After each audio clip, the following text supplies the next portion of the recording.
शैक्षिक सफलताको रहस्य आखिर के होला?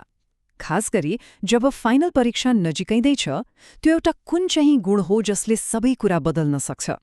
ल, आज हामी त्यही एउटा शक्तिशाली गुणको बारेमा गहिरिएर कुरा गर्नेछौँ।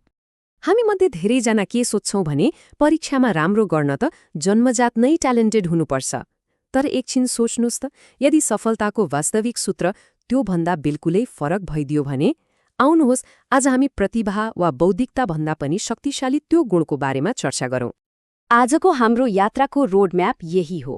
हामी यी 5 चरणहरू पार गर्दै सफलताको सूत्र पत्ता लगाउनेछौं, जसले सबैलाई एउटा स्पष्ट र व्यावहारिक योजना दिनेछ।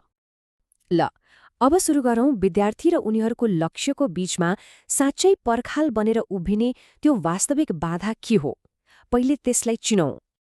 हो, सही सुन्नुभयो। हाम्रो उत्पादकत्वको सबैभन्दा ठूलो हत्यारा काम गाह्रो भएर होइन, बरु त्यो काम गर्दा हुने पट्यार लाग्दो एकनासेपनले हो। यही बोरियतले हामीलाई यस्ता बहाना बनाउन लगाउँछ। अहिले मुड छैन, एकछिन फेसबुक चलाउँछु भन्दा भन्दै गर्नुपर्ने काम कहिले सुरु नै हुँदैन। बोरियतलाई जित्न हामी अक्सर के गर्छौं? सही मुड वा प्रेरणाको प्रतीक्षा। ल, अब हामी यही सबैभन्दा ठूलो भ्रमलाई तोड्नेछौं। आफ्नो कामप्रतिको दृष्टिकोण कस्तो छ? काम गर्ने तरिका खासमा 2 किसिमका हुन्छन् र यही फरक बुझ्नु एकदमै जरुरी छ। अब यो स्लाइडको सबैभन्दा रोचक कुरा के हो भने व्यावसायिक मान्छेले आफ्नो भावनालाई कामबाट अलग राख्छ।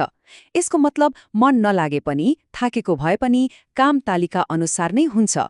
यही अनुशासनले हो भरपर्दो र उत्कृष्ट परिणामहरू ल्याउने। त्यसो भए यो बोरियत र शौकीय मानसिकतालाई जित्ने सबैभन्दा सरल तर शक्तिशाली समाधान के हो त? यो एकदमै प्रसिद्ध भनाइ हो। यसले के भन्छ भने सबैभन्दा महत्त्वपूर्ण र गाह्रो कदम भनेकै आफ्नो पढ्ने टेबलमा गएर बस्नु हो।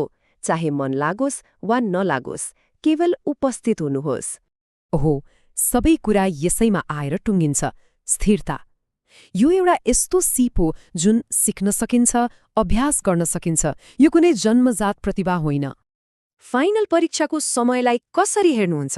छोटो, तीव्र दौड जस्तो कि लामो, धैर्यपूर्ण यात्रा जस्तो? ल, अब यो शक्तिशाली रूपकको माध्यमबाट हाम्रो दृष्टिकोण बदलौँ है त। एकै रातमा सबै कोर्स सक्छु भन्नु त म्याराथनलाई 100 मिटरको दौड जसरी दौडिनु हो। परिणाम के हुन्छ? थकान मात्रै।